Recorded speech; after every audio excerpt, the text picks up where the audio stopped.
De mare.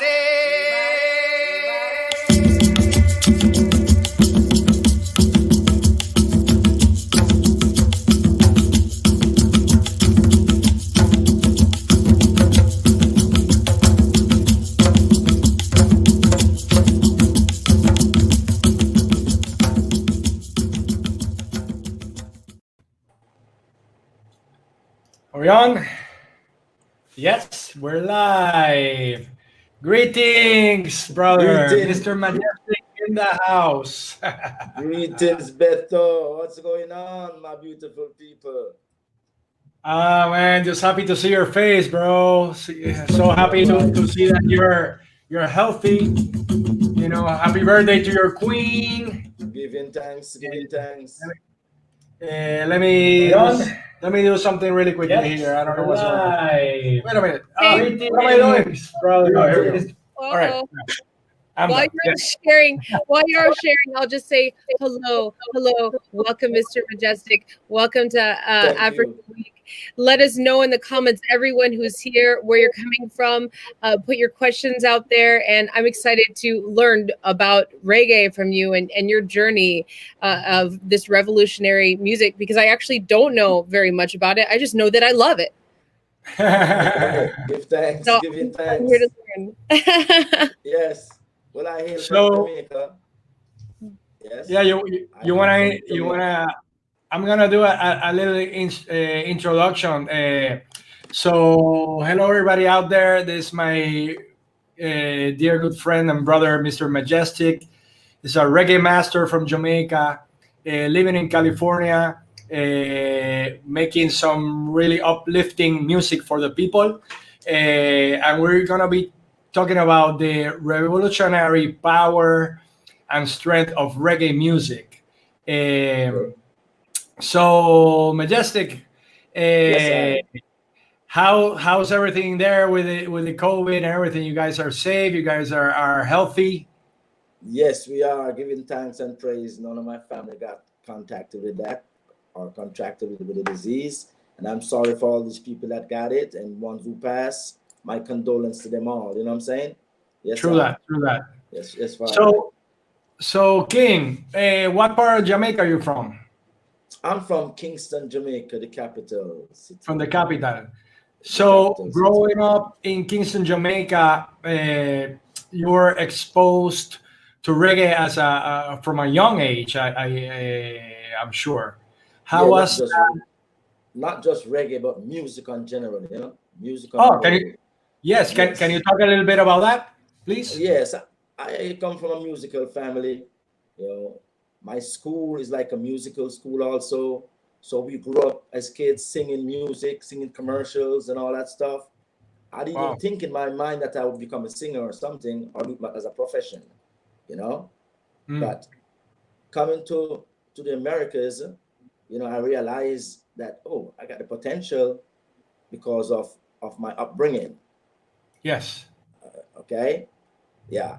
So I started to go on sound systems and stuff like that, and you know, just touching the mic now and then. It felt good. It felt real good. And people start saying, "Wow, you got a nice voice, and you should pursue it." So that's where I got the name Majestic. Oh, that makes sense. Yeah, because they say you're majestic, you're great. They just dub that name on me, and here it is, live and direct. Yeah, man. Yes. So how long have you been abroad? I've been in America for over 40 years. 4 years. 40 years. 40 years. Yeah. Wow. Wow, that's a lot. Do you travel back and forth? Yes. Every chance I get, I go to Jamaica, you know, because I still got relatives down there and friends, good friends, you know. So yes, I do go back. Good. If not, you're coming to Puerto Rico. I love Puerto Rico. I've become to Puerto Rico for 5 years now. Yeah, I know, man. Yeah. I know. This is the only year I've been there. Yeah, because of the COVID. Because otherwise, we'd be making some sweet reggae music right now, man. You know it. The last time I come there, I did a couple of shows. and I said to myself, you know something, next step is Africa, you know? Right. And guess what? I went to Africa last year. Oh, wow. To Kenya. Yes, I went to Kenya and spent Wow. 3 weeks down in Kenya, and it was beautiful. I didn't want to come back, you know, but I had to. You went home then. You went home. Yes, basically. Yes, basically. Wow. How was that experience in Kenya? Were you just you know, like touching base and touching base with the motherland? Were you performing? Did you be Yes, involved? I did perform. I went there because one of my friends, he was releasing this album named Nataka Change, you know. So I went down there because I was like a special guest on the shows, and I did like about 3 shows down there. Wow, amazing. Yeah, been on the TV, been on the radio, do some promotions because I took product down there, you know, and the people, they welcomed that with open arms. It was a blessing, you know what I'm saying? It was a warm feeling inside. These people embraced me and embraced the music. Wow. I didn't think they would, but they did. Yes, Kenya is a beautiful place. Kenya is a beautiful place. Beautiful place. Wow. Yeah, man. I think one of the things that we've been talking about through the entire day is about being honest and be true to yourself. And I think you do that with your music, and that's why it is well received everywhere you go. I think so. So you know, this symposium, this thing we're doing, this event today is called Bámbula. You know, remember for revolution. So when we talk about Bámbula, is this drum and this African art form that creates communities throughout music, dance, song, and all the other aspects of daily living. I know during my research, I found that probably the oldest style of music from Jamaica is Bámbula. It's something called Kumina. There you go. Yes, the Kumina. So Kumina is Jamaican bomba. Did you, while you lived in Jamaica, I know Kumina has some religious aspects to it too. Yes. Did you encounter some Kumina while you were growing up?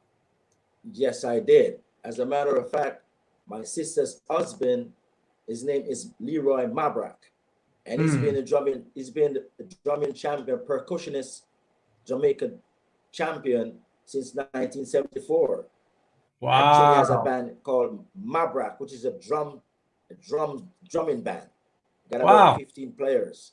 Yeah, they play reggae on the drums.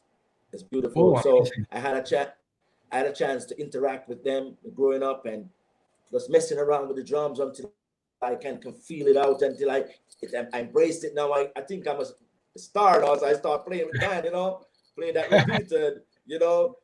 I found that it's just a heartbeat. It's just a heartbeat. And if you're in tune to yourself, I think you can play drums. It's just the expression now. And that guy, he brought it out of me where, like I said, we rep the place. He's living in California right now. We did several shows throughout the years. You know, he has his music up there on iTunes, and yes. Awesome. Yeah, we will definitely post some links for your work, and if you want to post links about your brother-in-law's work, we'll post it too. So to me, it's really interesting that thing about Kumina, because it is definitely is that connection with the motherland. It was a way for Jamaicans to Maroons to be connected to the motherland and to its traditions. I know there are other manifestations of that African diaspora in Jamaica, like the Mayal, the burro drumming, the obeya, and all this stuff. Right. So burro drumming was pretty much what the Nyabingi drumming is today, right? drumming is more like Mardi Gras style. Like you go to Louisiana, they're playing the carnivals, those high tempo. It's just high tempo. You know what I'm saying? Oh. And people be dancing, and yeah, I think it's connected to what they will call voodoo. You know, it's enticing, or what's the word I'm looking for? If you connect with it, it take into a different realm as far as the spirit world. You know, because like I said, drumming is a real powerful thing. You know. Yes. So the Maroons, they play the drum to keep the connection going with Mama Africa there in Jamaica and other parts of the islands. You know what I'm saying? Yeah. Yeah. So a lot of the youth of today, they're not into the drums as much. You know, they're not really into the drums as much. But if you go to the Rasta camps, they have tons of drums, because that's like I said, it's a connection, that heartbeat, movement of the people. Yes. So I think that is very beautiful, you know, because I when I look at Kumina, I look at Buru, and then I look at then, you know, when the Rasta movement started developing in the 1930s, or maybe even before with the Garveyites. Right. You know, the you know, over there, Howard Powell and those people in Pinnacle, they were also practicing the drumming, right, to have that connection. So then that developed into the Nyabingi drumming, and all of these manifestations deal with the heartbeat. That to me is really beautiful, because then that is pretty much what evolved into reggae music. So because Kumina, Mayal, Buru, Nyabingi, all these things was music of resistance and of connection, that carried through to reggae music today. Right. So my question is, how does reggae music work as a tool for resistance and revolution? Well, as you can see from the greats like Peter Tosh, Sandy, Bob Marley, Dennis Brown, if you listen to the lyrics that they're coming with, like I said, it's truths and rights. You know, we can all relate to what they're saying. And a lot of people didn't like it at first because it was so real to them, you know. I guess we're telling them about themselves. So it affects a lot of people in different ways, but we didn't stop. We keep on pounding it until they realize it's truth. It affects. Maybe I'm doing something wrong, you know. So people started to change their ways, and their lifestyle started to change because of the influence with what's coming out of the hills. You know what I'm saying? Basically the hills. Yes. So the effect it has on the people, they realize that Africa embraces it. Right. Yes. When they come to America, they realize that all the Caucasians, they embrace it. Now, Bob Marley make a big impact by coming here, and the world is gravitate to that revolution sound, the revolutionary sound, where it's like there's no stopping it. Just like the drums, like I said, the drums is forever beating. You know, we may not physically have a drum beside me right now, but you listen to our heart, that drum sound. Boop, boop, yes, boop, King. You understand me? So we all have a drum inside, right? Yes, man. Yeah, that internal drum now that's beating, you know, and with that comes the positive vibration. They can't stop the movement. None talk. Yes. That is beautiful, man. We share that vision, King, about all of us having a drum inside of our bodies. You know, we are a drum ourselves, you know, with a heartbeat. Yes, we walk so, with a drum. Yeah, to me, you know, I gotta tell you this, and this is not because you're my brother and you're Jamaican, but it's the truth, and I say it to all my students, and I say it everywhere. Definitely, reggae changed my life.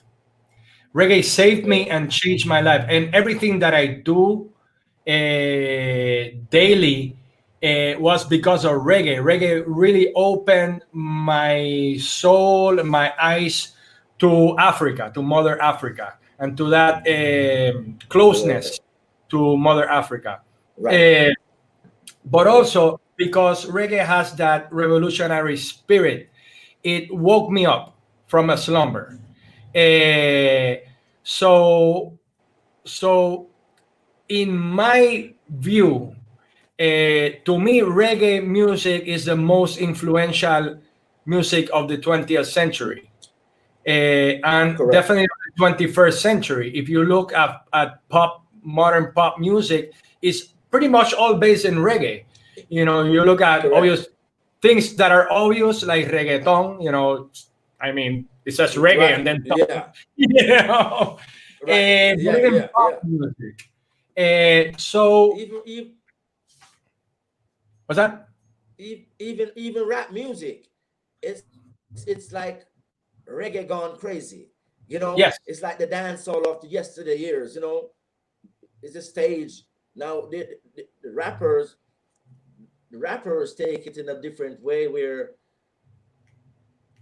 they use reggae influence and the style of the DJ, because DJ back in the days was the one who like toast on the microphone. You know what I'm saying? Yes. Not the one who actually spin the record. That's Yes. the one who toasts. So now they take it as an art form, and it took off just like reggaeton. It took off like boop, because it had that bass line into it. The drums, like I said, the drums are still there. You know, they're on that tempo, and the influence and the effect of all these music, like I say, reggae is standing the test of time. You know, and I think it will go further. I think it will be here for the next 2 centuries. That's what I'm thinking. True. So you mentioned something before that is really important in the development of modern pop music, and definitely of hip hop, and that is the sound systems. So can you explain a little bit to the people that don't know about this movement of the sound systems, what it is, what it does, and how it affected the whole spectrum of what was to come with hip hop and so forth? Well, okay, the sound system it plays a great part within the culture of reggae music, because the radio stations in that time when I was growing up, they weren't playing reggae music. Right. They refused to play the music, so we built sound systems and play them ourselves. You know? So sorry to interrupt. What kind of music were they playing? They play everything else but reggae. A lot of R&B, you know, gospel. They play all foreign music. Right. Motown had a big influence down there as far as music on the radio. You know, Diana Ross. We grew up on all of those great. You know, Teddy Pendergrass. Right. All of them. But they weren't giving reggae a chance, so we developed sound system and take it to the streets. So when we play it on this corner, you stay 5-10 blocks over and hear music. So they didn't have a choice but to hear it now, because it was so loud. It was so loud. The police used to come and shut it down sometime. Yes. Yep. Confiscate people amplifiers and stuff. They do a lot of crazy stuff to stop the movement. But when they take one amp, there's another amp coming in right away. So they couldn't really stop it until Bob Marley now. No, I go further than Bob Marley. Jimmy Cliff, maybe? Maytals. Toots, yeah. Yeah, I'm going back there. You know what I'm saying? Toots. Jimmy Cliff. Yes. Right? You have a girl that they call Millie Small. Millie Smalls, of course. My Boy Lollipop. She went, yeah, right. That was the beginning of the reggae era. You know what I'm saying? Ken Booth. Yes. All of those greats. Yes. They took it in a different way, where they went to London. They went to England with it. So England now, it becomes great as far as the music, because they're more liberal over there. So the radio station plays it, you know what I'm saying? Then Jamaica started catching on. and they only Right. play certain types of music. But as you can see now today, everybody got a radio station. Even I own my own radio station here. You know what I'm saying? You know what I'm saying? So, like I said, the influence of the music, there's no way to stop the growth. They try though. They really try to stop the growth of reggae. Yes. But sound system is what played a great role in it. King. Right. So, all little. So in other words, Go ahead. it was the people who took matters in their own hands Correct. to make Correct. make it available for the people, right? The massive. Correct. Wow. Yeah. So that speaks about Yes. creating community. Correct. Correct. And we draw a large audience because sometimes the songs will compete where it brings in people from Right. both sides of the spectrum, you know, to Mm. hear, okay, let's go check it out, you know, and become like, it's not so bad after all. You know what I'm saying? They dance, they sweat, they feel go home, and they go to bed. You know what I'm saying? Next morning, you hear them talking about, man, that song was bad. Hear that song? How did you hear that song? So everybody went home with a little piece of the sound in their head, you know? So they feel it in their heart. So now it come back to the drum. Now the drum started to be like harder now. So whenever night comes, people started to look for a place or put their ears up. Let me see if I hear some music. And we follow that sound. Sometimes we walk like half a mile just by listening. I hear some music. And we Just following the sound. Just follow the sound until we come in. Wow, it's over here. You know, yeah. Yeah, man. I remember my first trip to Jamaica. What's that? I said it's like a ghetto telegram. Oh, You know what I'm saying? I love that ghetto telegram. Please write that down, man. The ghetto telegram. Oh my lord, I had never heard that before. That's beautiful, man. You gotta write that. That's the new song. That's your new song, man. The ghetto telegram. That's right. For real.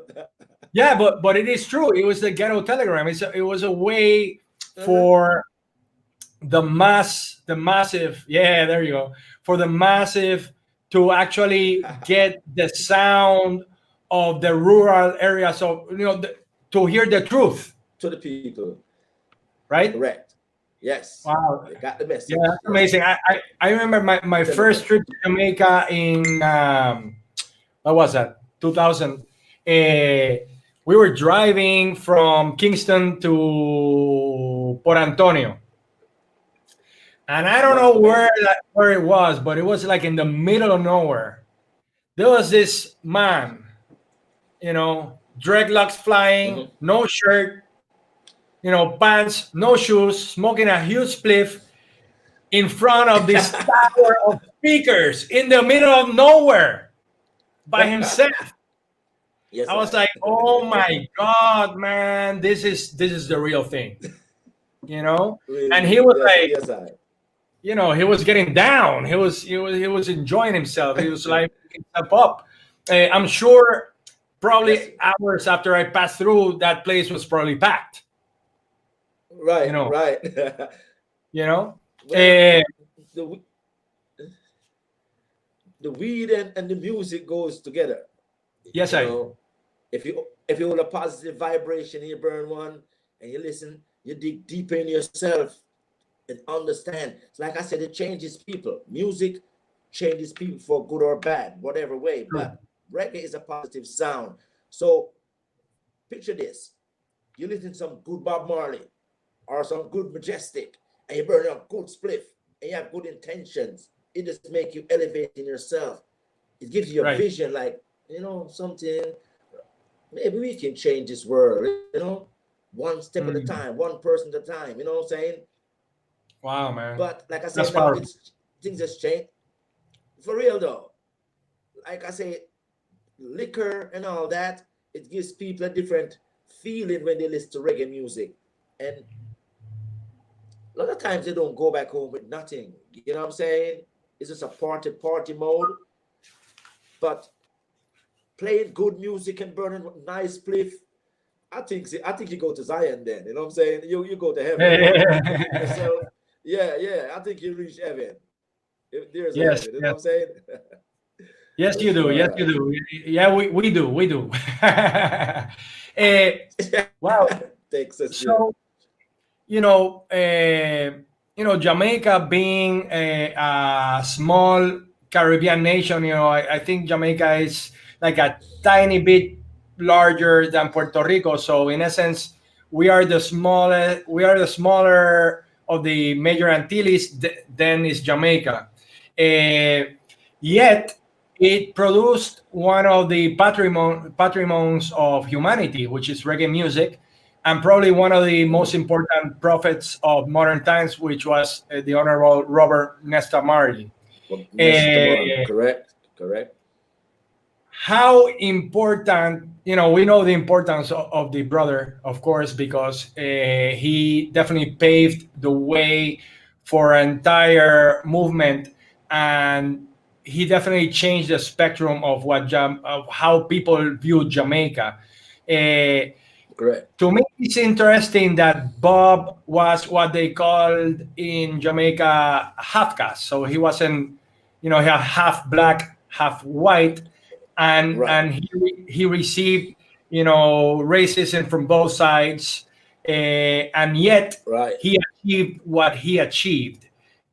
What do you think is besides the music, what's the importance of what Bob Marley achieved as a human, pretty much?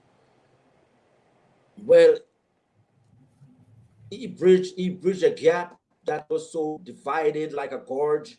He basically filled that void where black and white comes together.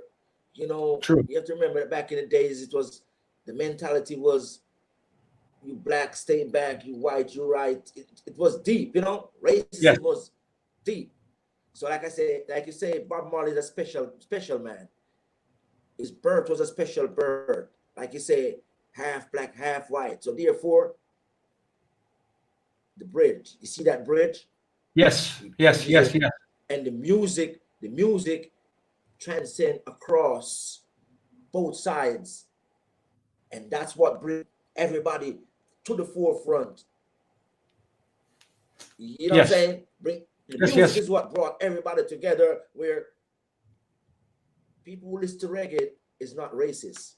It's the ones who don't listen to reggae are racist. You know what I'm saying?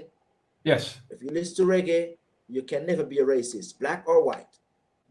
Right. Because all he hear about is just love. And that's all Bob Marley spoke on. He spoke some revolutionary words too. But at the same time, he's saying love, or else this is going to happen. This is going to happen. And he goes in teams. Go ahead. I definitely think he embodied that bridge. He did that. He embodied that bridge. Obviously, when we talk about Bob, we got to talk about Peter Tosh. We got to talk about Bunny Wailer. That trio is historic in everything they did. You also mentioned Toots Hibbert and mentioned Jimmy Cliff. Two massively important artists also from Jamaica that also built bridges. A lot of people don't know about the importance of Toots Hibbert in the equation. He was the man who coined the word reggae. Am I correct? Go ahead, yes. With that song, To the Reggae. So I think that is very beautiful because To the Reggae talked about Reagan, who was like a Robin Hood of sorts, right? Who robbed from the right? Rob from the rich and get to the poor. And that is also a constant through the Caribbean. Here in Puerto Rico, we had this man called Toño Bicicleta, which was our riding. And people actually sang songs about him. It just didn't become what happened with reggae, with what Toots did with do the reggae. So in that sense, reggae is definitely music to empower people from marginal areas, to empower the people that are downpressed, as Brother Peter Tosh would say. So the oppressed people of the world. How do you take on that as an artist yourself? How do you take on that responsibility? It's kind of hard still, because they have themselves went through a lot just trying to make that statement. For instance, Peter, he used to get beat up by the cops regularly because he said legalize it. You know what I'm saying? Right. Legalize it. And he wouldn't stop. He would never stop. And every time they see him, they mess with him. You know what I'm saying? Eventually, they got tired and just leave him alone. They can't stop it. You know what I'm saying? Muta Baruka on another hand. He's a reggae man too, but he's a poet. He delivered in a different way. People used to think that Muta was crazy, but he wasn't crazy until they realized that, oh, you are the crazy one. You know what I'm saying? Yeah. So I'm definitely a big fan of Muta Baruka. Yes, I'm a big fan of Muta.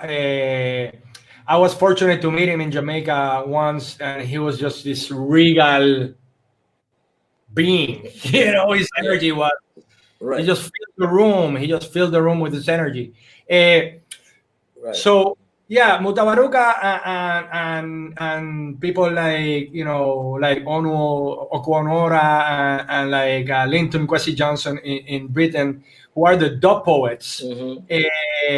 That also is a manifestation that is quite interesting, because it also is almost like this spoken word on top. It is spoken word on top of music, but usually those lyrics are strong.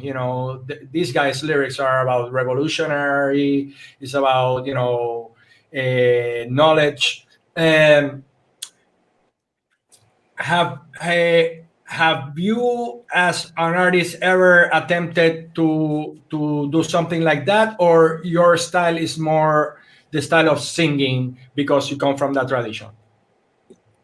Yes, my style, my expression is singing. To even speak on camera right now, I really have to think about what I'm saying and let it flows in that manner. I can hold a conversation, but when I do vocals, it's like my soul is free. You know what I'm saying? I just soar with it. It's like they say people who stutter when they sing, they don't stutter when they sing. You know what I'm saying? Right. You know what I'm saying? But you're talking to them, they stutter. They can sing. Those people can really sing. Well, I would do a little poetry, because my mom, she wrote poems. I used some of her works and put them to lyrics. You know what I'm saying? To music. Beautiful. And I sing those. You know what I'm saying? But to go in front of a whole audience and just say it's a poetry night, and I go up there and I don't know. Maybe I will, but I don't know if that. Well, it's not your style, definitely. I here in the Bámbula, in the Puerto Rican Bámbula, in the Bomba, we have that too. We have what we call poesía negrista, and we have some, obviously are the ones that are not here with us anymore physically, like Fortunato Vizcarrondo and Luis Pales Matos. But we do have an Elsa Costoso, and we do have Dulce Coco. And basically what they do is sort of the same thing that Muta does, sort of like that poem, the music in the background.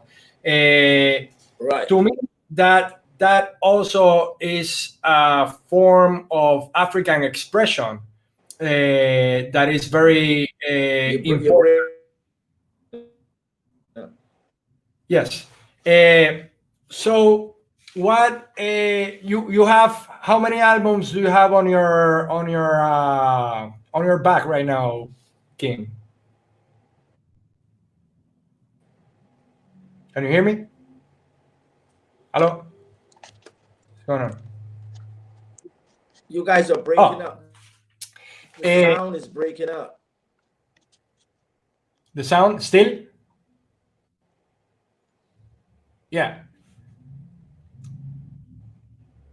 All right. So Can you hear me? yes, I can hear you. I can hear you fine. We can hear you good. The sound is going in and out. Oh. So how can we fix this? How about now, Mr. Majestic? Can you hear it? Go ahead. Are we good? Can you hear me? Yes. Yes, we can hear you good. Okay, go ahead. Go ahead. You're still tripping in, but go ahead. All right. So you have produced music with different artists. Plus, you have your own albums. Can you talk a little bit about your latest albums? What the content is about, pretty much, and how can we get those? Well, you can get Spotify, CD Baby, you know. Yeah, you can check my catalog. You can check my catalogs on Mr. Majestic TV at or Mr. Majestic Music. Awesome. .com. Those are my websites. I currently have 7, working on number 8. Wow. I'll be forever working on albums. Right now I'm sitting in my own studio here in Las Vegas. It's hot as hell outside, but the music keep me cool, you know? Keep me chill. Yeah. And yeah, so I'm still creating. Wow, man, 8 albums. That's a lot. That's pretty prolific, you know.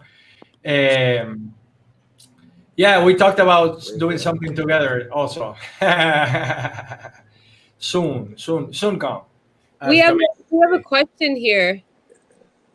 Is Toots in the Maytown before or after the reggae era in Toots' life?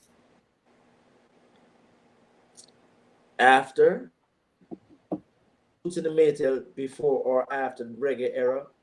They were before the reggae because it was like ska music.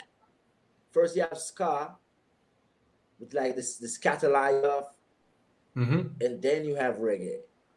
You know what I'm saying? It comes down like cemento to ska, then rockers, then reggae. And it becomes harder where the people got more bolder in their expression. That's where reggae ends up right now. Ska was a different thing. It was like it's a community. Toots was like man. He's like the party man. His songs is just like festival songs. You know what I'm saying? Keeps people spirit up. But as it progresses to reggae. Even today, you have the hardcore reggae, which is a dancehall. I mean, you see where it goes. It's gone a different direction. So we have people like us, Beto, who have to keep the roots of it alive. You know what I'm saying? By keeping that positive roots alive. Because if you listen to some of the lyrics right now, it's to be desired still. You know what I'm saying? But they too have a voice. They too, yeah. So I think. Go ahead. Go ahead. No, you were saying something. No, go ahead. I'm listening. Oh, okay. So, you know, after the coronation of Haile Selassie in Ethiopia, this whole Rastafari movement started in the hills of Jamaica with Leonard Powell, Pinnacle, and all these brethren. How did that affect the reggae music? You know, because reggae music sort of became the Rasta music, but it's not necessarily so. So how important is Rasta movement in the reggae music development? it's very important. It's very, very important, because like I said, Bob Marley come with the movement of Ja people, and everyone gravitate towards that. The masses right now who is doing reggae music, it's like church music then per se. It's like those on the religious tip, you know, not necessarily a religion, but it's so righteous. We still sing about Selassie, who is the father of our creation. You know what I'm saying? Even more so when they say Jah is dead, and we know that Jah cannot die, it makes us even more courageous to speak that truth. So you see, the influence is still there. Even the younger ones, they coming up and they realize that Selassie is the father of creation. Right. You follow what I'm trying to say? Yes. Yeah, man. You know, it's very important. Very, very important. Yeah, when you said about how you know, the Jano dead, I immediately thought about Winston Rodney in the movie Rockers, that scene in the beach singing Jano dead a cappella. Yeah, that is Jano dead. Jano dead. Oh my Lord! Jano dead. Jano dead. Oh, Jano dead. Jano dead. If you don't get goosebumps and you don't get connection, listening to that, you're dead. You know what I mean? Literally dead. Yes, Oh my Lord! Yes. Foundation, definitely. Wow. So yeah, I know it is very, you know, the development of the Rastafari movement definitely changed the spectrum of Jamaican music forever and Jamaican culture forever, I think. But it's not a movement that is strict to Jamaica anymore. It's a movement that is spread across the entire globe. Correct. So I remember during the ending of the 80s and the beginning of the 90s, when the dancehall thing got really strong, it was ruled mostly by, you know, slack lyrics and all this nonsense. Correct. And that cultural movement was in the process of disappearing a little bit, because the youth wasn't really, you know, connecting. Then, you know, you have people like Garnet Silk coming over, and again, just like brother Peter and brother Jacob, you know, they passed on in early in their lives. Yeah. But Garnet Silk did leave an impression for what was to come. How important was that progression of what Garnet Silk and Tony Rebel and these guys were doing in the 90s? They did an amazing job. You know, they brought. How difficult was it for them?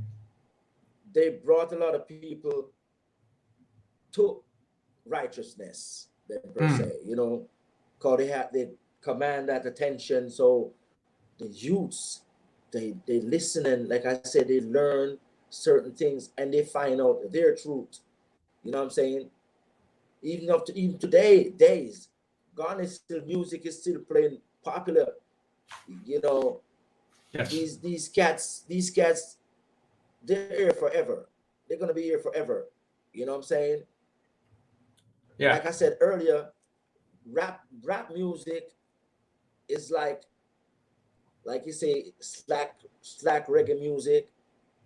We kind of grew out of that a little bit, you know what I'm saying? Yes. Rap music is like reggae gone crazy because of the things they're saying on it was downplaying a lot of.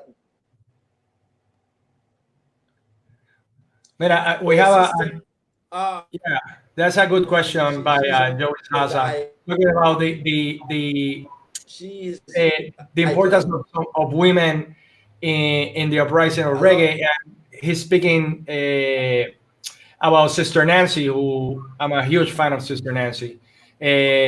So can you talk about that? Okay. About Okay, back in the days. We have back in about the days, 7 minutes. I said it was a. Yeah. Back in the days, reggae was basically dominated by male singers. You know what I'm saying? Male was a dominant force in reggae. When you see women in reggae, they were like background singers. You know what I'm saying? They harmonize, but male was the front runner.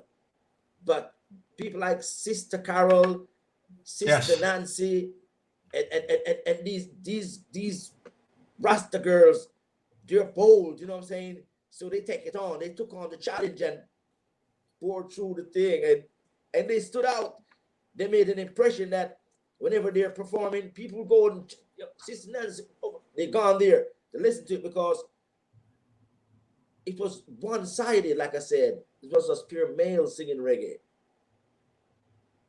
Right. So Sister Nancy and yeah, women like those in reggae, Marsha Griffiths, all of them that comes out, you know what I'm saying, Judy Moore, they just bust out and just start doing their own thing, which I find that really, really good. Yeah, it was calming to sit down and listen to women speak their truth also. You know what I'm saying? If you sit on the microphone in the dance hall or on stage singing beautiful songs of melody, you know, I applaud them. I applaud these females for stepping to the forefront too, and to be recognized. You know what I'm saying? Yeah. Yeah. I think it's interesting because probably Sister Nancy's take on the Bam Bam rhythm is probably one of the most famous reggae tracks of all time. Of all times, right? You know that, and that's I mean, dance all. Yeah. And what's interesting, and just right there, I said it, is that in Jamaica you have that tradition of the rhythms, and that is something that is very smart in part of Jamaican producers, because they would create a rhythm, and by rhythm, it's not a rhythm, it's rhythm with 2 D's. That means that is the entire composition. You know, the guitar, the bass licks, and everything is the rhythm, and then they would have different artists record over the same rhythm. And the rhythm album is definitely something that is, I think, it's something that is strictly Jamaican. And now you see it in what's going on when it opened up with the brothers from, you know, with a mixture of Jamaican, Panamanian, Dominican, and Puerto Rican artists to create the Spanish version that eventually became reggaeton, and it's this huge force in music. So that can you explain to the people what that concept of rhythm, of the rhythms is, and how that works? It works in this manner.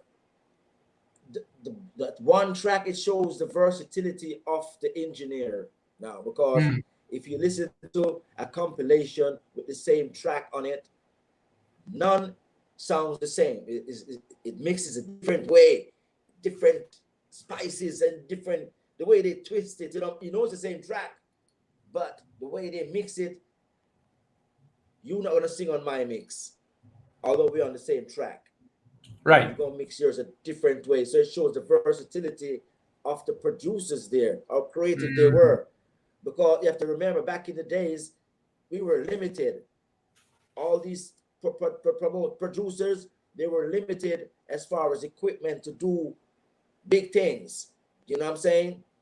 They didn't have the tools to do the big things. So they used that one fork then and turned it into a knife or a screwdriver or a wrench. You know what I'm saying? They just use it as a tool and just twist it and then do all sorts of things with it. You know what I'm saying? Yeah. It shows the versatility of the producers. Yes, I give them credit for that too. Yeah, I think it's interesting, you know, just like the rhythm concept, also the dub concept, you know, dub plates. You know, that's another thing that's very innovative on part of Jamaican producers, and it was like one of the nucleus of what became later on electronic music.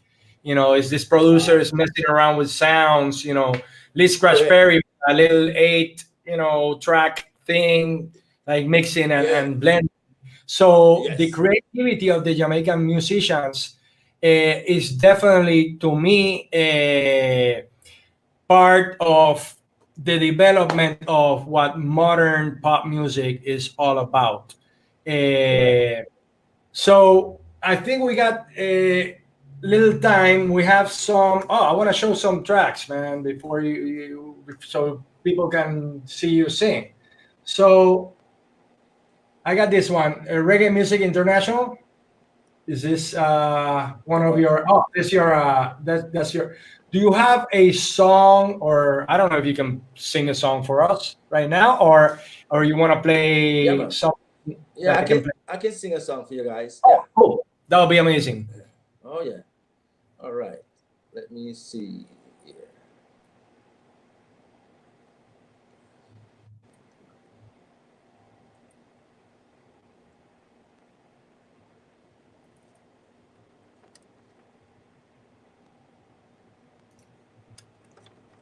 Rasta John is on. Rasta John, my brother. Love you, man. I Yeah, man. Can you hear the beat? Yes. Perfect.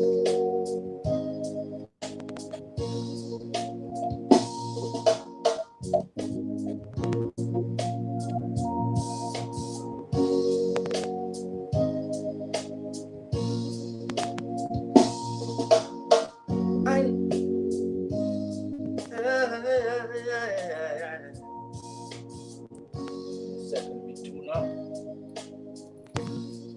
Tune up for you guys, fast, fine, quick.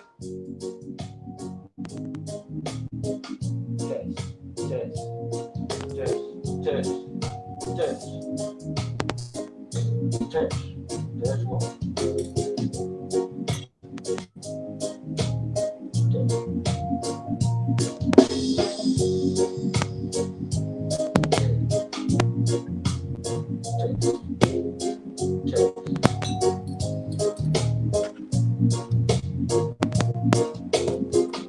Microphone check 1, 2.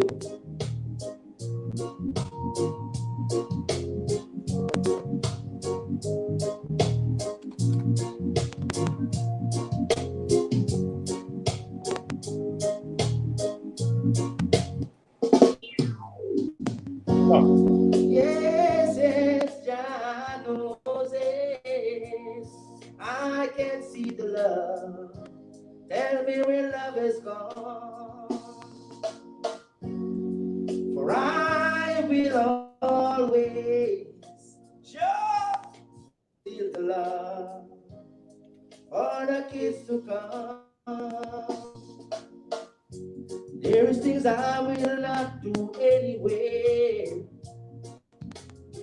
With all I see, I know they can't compare.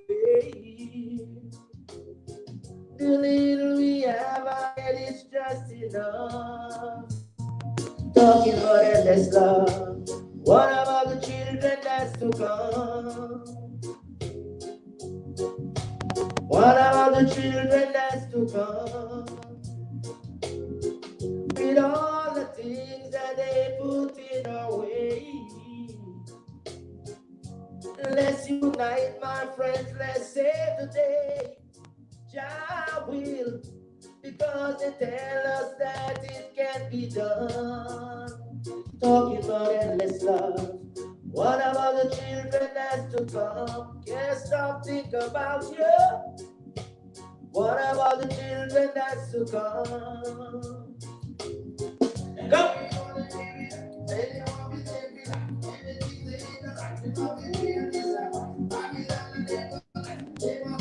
Oh, yeah. And everything is not nice. And everything is sacrifice. As announced the policy, we set man against man on issues of religion, Sila, How long before we say no? Not everything we do can be wrong. Say we have to rise and take our place with endless love for the kids them that to come. Oh yes. What about the children that's to come? Oh yes. What about the children that's to come? Come on, come on, come big, come on small. With unification we stand tall. Yes, we have to break up them all. Again, they give me gun, they give me knife. No, they want to take me life. Them they think they ignorant. No morning, noon or night. You better realize. You say we open up your eyes. But of course they take a black, but then they think it's not right. How long before we say no? Not everything we do can be wrong. Say we have to rise and take our place with endless love for the kids them that's to come. Oh yes. What about the children that's to come? Always. What about the children that's to come? Oh yes. What about the children that's to come? Yeah. Give thanks. Man, it was such a pleasure to see your face, brother. Thanks. You know, and to chat and to link up. Thank you for all your knowledge. Thank you for all your love, everything that you do. You truly are Mr. Majestic, man. Let's hope to meet you to Puerto Rico soon, man, so we can jam out. Yes, and thank you for sharing I'll be the there history soon, of reggae. Thank you for sharing about the history of reggae. Thank you for being me on here. Now you're part of the Africa Week 2020 family. So we'll have you back in September. We'll have further discussions. We'll talk music. We'll talk reggae. We're so excited to have you here, and thank you for all of this juice that you brought today. Thank you Applause. very much for having me. In the comments, It was a applause. pleasure. Yeah, and happy birthday to the Queen, man. Happy birthday to your queen. Thank you. Long life, and I hope you guys continue this program because I think it's a beautiful program. The world needs more. Yes, man. Giving thanks and praise. Give thanks. Right? Thanks and praise. Bless it. Bye. Yeah, man.